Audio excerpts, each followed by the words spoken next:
Hi all, I'm back from the center and I'm going to give you a quick update on the insurance claim process. So, I met with Mr. Chandrakant, who is supposed to be the body manager from Akira, Citroën, and when I went there, I spoke with him. He gave me a claim form. I filled it up.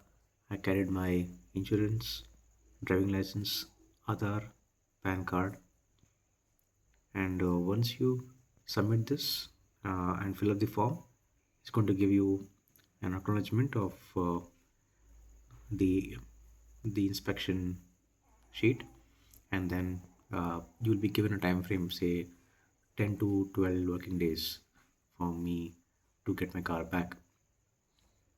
Inspection process from the insurance itself will take a week's time, and after that at least 1 or 2 weeks for them to repair. So I'm just hoping that I get my car before 15th of September.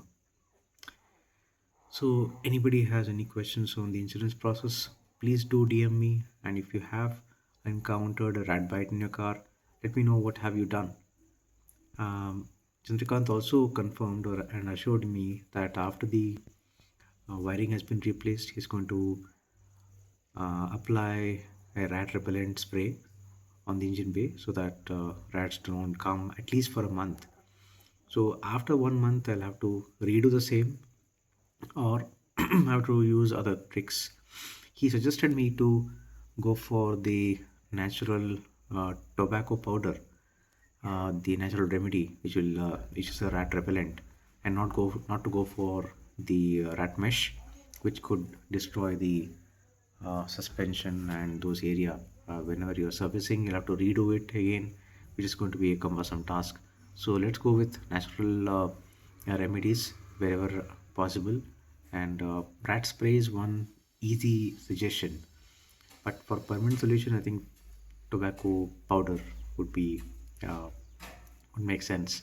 And also, if you're parking in open spaces, changing your parking space could be one of the solutions which can avoid rat bites frequently.